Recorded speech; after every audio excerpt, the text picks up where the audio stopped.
right? You're stepping away. But there's a big difference between rejecting the administration and loving your country and fighting within democracy for your country. So, Darren, to that point, she's saying the kneeling NFL is patriotism. I staunchly disagree. I'm a former Army officer like yourself, Pete. I bleed red, white, and blue. I'm prepared to lay down my life for this country. I believe it's important that we stand behind our commander-in-chief. Rooting against the president is equivalent to getting on an airplane and hoping that the plane crashes. We as Americans need to come together and acquiesce behind the political structure in play so we can progressively do better. When we look at the rises in the stock market, when we look at the precipitous drops in unemployment, it stands true that we're moving in the right direction. So when we take in consideration patriotism, when I look at people kneeling in front of the American flag, that sends a spike through my heart. And I think that it's important that we as Americans need to come together, coalesce behind this United States of America, because it's the greatest nation on earth. Strong statement, Jean.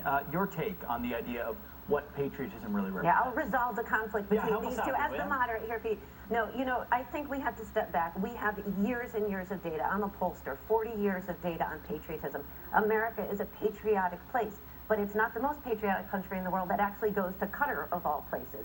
But this poll is right. Yeah, shocking, right? Yeah. But this poll is right. Since 2003, we've seen a decline in patriotism, particularly among young people, millennials, like Darren and I both teach, but also amongst liberals and progressives.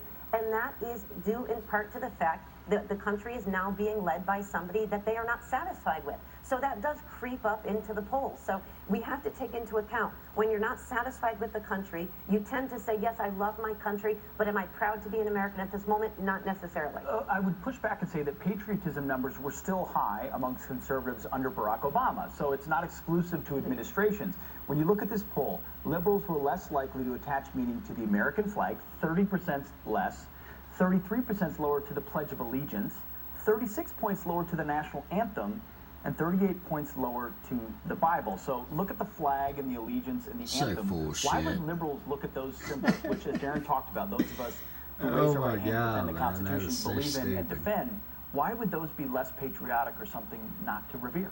No, and I understand that very much. We do attach it to our administration, and we also attach Why should we?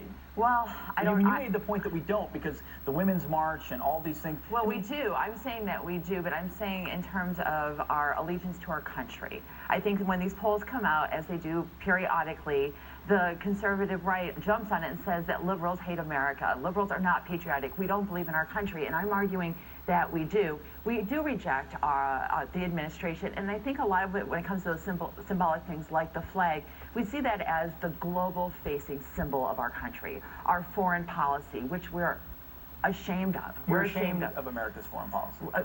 Certainly most recently. Every day when these headlines come out about our president,